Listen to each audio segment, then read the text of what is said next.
फिर तो यही हुआ कि अब इस उम्मीद पे सब जो है वो उम्मीद लगाए बैठे हैं कि इस बारी वाकई में करार वाकई सजा हो, और उसके बाद मजीद कुछ शऊर पैदा हो, और मजीद कानून जो है उसको उस पर अमल दरामद पे सख्ती हो, ताकि हौसला शिकनी इस तरह के वाकयात में जो लोग मुलविस हैं उनकी। बहरहाल it's a very sad day for Pakistan. मैं दूसरा जो टॉपिक था शुरू में मैंने जिक्र किया, तो मैं उस पर भी आना चाह रहा हूँ आप दोनों के साथ। कौसर काजमी साहब, ये जो सेनेट के इलेक्शन हुए हैं, एज एक्सपेक्टेड वही हुआ, नो सरप्राइजेस। 6 पीटीआई को, 5 ऑपोजिशन को, और बड़ी खुश असलूबी से दोनों के दरमियान जो है वो ये फार्मूला भी तय पा गया, और उस पर बाकायदा तौर पर एक अच्छे ताउन के जरिए अमल दरामद भी हो गया।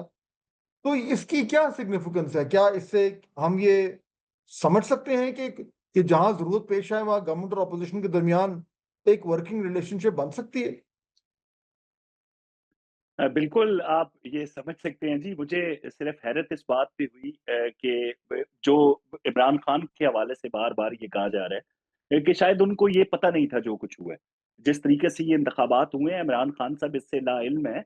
जिस तरह उनकी जो बहनें हैं मोहतरमा, वो बाहर आती हैं, वो भी इसी तरह का बयान देती हैं, हम्म। और उनकी अहलिया की तरफ से भी आज उनकी हमशीरा को मैंने 1-2 जगह ये कहते हुए सुना कि खान साहब जो है उनको बिल्कुल इत्तलात नहीं मिल रही।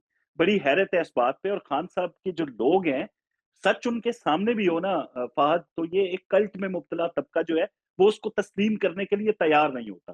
फिर गालियाँ दी जाती हैं अली अमीन को, गालियाँ दी जाती हैं बैरिस्टर सैफ को, और इमरान खान साहब को बरी-उल ज़िम्मा करार दिया जाता है। ऐसा नहीं है।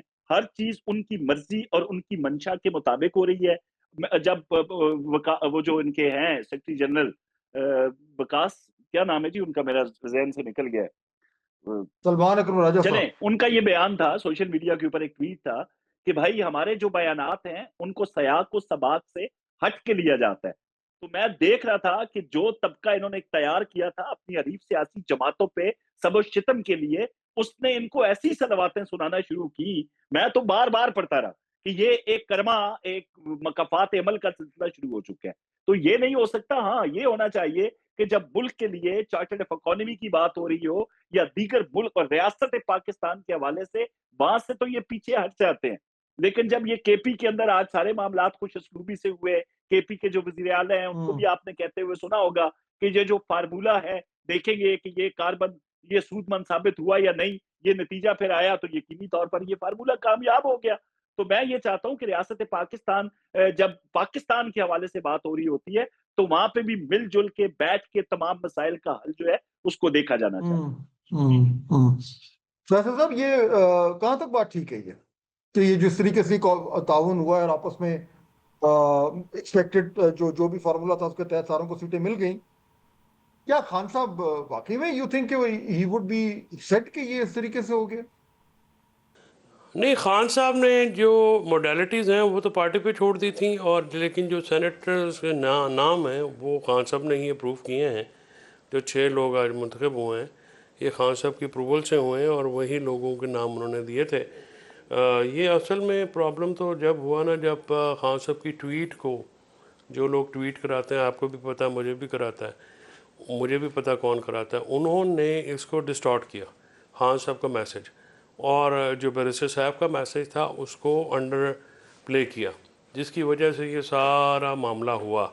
और फिर बिहाइंड द कर्टन्स रह के कुछ लोगों ने, वो जो लोग थे उनको अब तो उसमें ज़ाहिर, अब कुछ लोग तो बेचारे जलील होने के बाद वो ठीक हो गए। देखें, इसमें कमज़ोर की आदत का बड़ा है, अमल दखल है।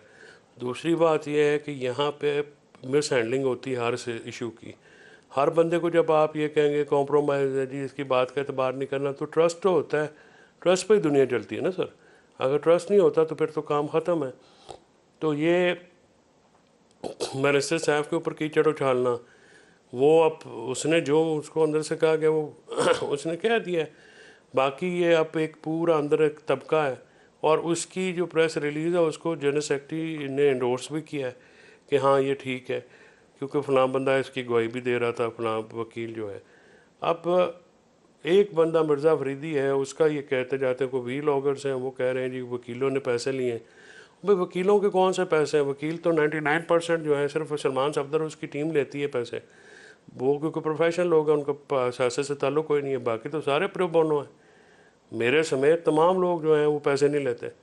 ठीक है, तो फिर ये पैसे कहाँ गए, किसने किए? अगर किसी ने मेरे नाम पे कहें या किसी और वकील के पे तो सामने आए, फिर तो कन्फ्रंट करना चाहिए। फिर ये सारा तमाशा, सारा ड्रामा, ये जो एक मतलब इससे पार्टी मजबूत तो नहीं हुई, पार्टी मुसलसल कमज़ोर हुई जा रही है। और लोग जो हैं पार्टी पे अब ऐसा महसूस हो रहा है कि इसको कमज़ोर करके कब्ज़ा करने की कोशिश कर रहे हैं, जिससे इमरान खान का तो नुकसान है ही है। इमरान खान साहब को तो मैंने 8500 दफ़ा कहा है कि ये जो बुज़दार फार्मूला आपने लगाया हुआ, ये टीमें आपको बदलनी पड़ेंगी, इसके साथ तो सियासत नहीं हो सकती। अपनी ज़ात के ऊपर सियासत सिखा रहे हैं आप लोगों को। इंतहाई नालायक हैं, इंतहाई नाअक़बत अंदेश हैं, ना इनको मामला फहमी का पता है।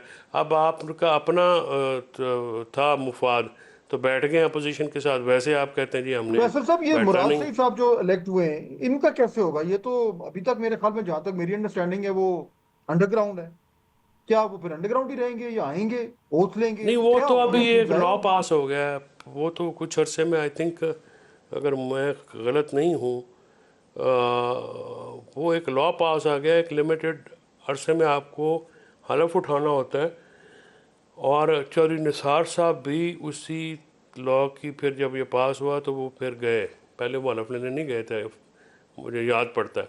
तो अब वो जो है, अगर सेनेट में भी पहले सागराट साहब का था, वो उन्होंने 2-2.5 साल नहीं लिया, फिर वो जब हालात हुए तो वो आ गए।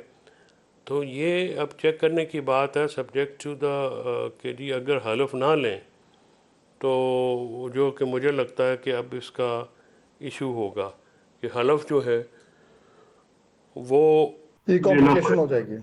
उसकी एप्लीकेशन अगर नहीं होगी तो फिर सीट खाली हो जाएगी। और अगर निकलेंगे तो गिरफ्तारी का उनका खतरा है। बहरहाल, नहीं, बहुत वो तो शुक्रिया, निकल मेरे तो वक्त सकते खत्म हो नहीं है, गया वो है। तो दोनों अंडरग्राउंड मेहमानों का मैं शुक्रिया अदा करना चाहूंगा और कहा अजीम गुफ्तगू आपने सुनी।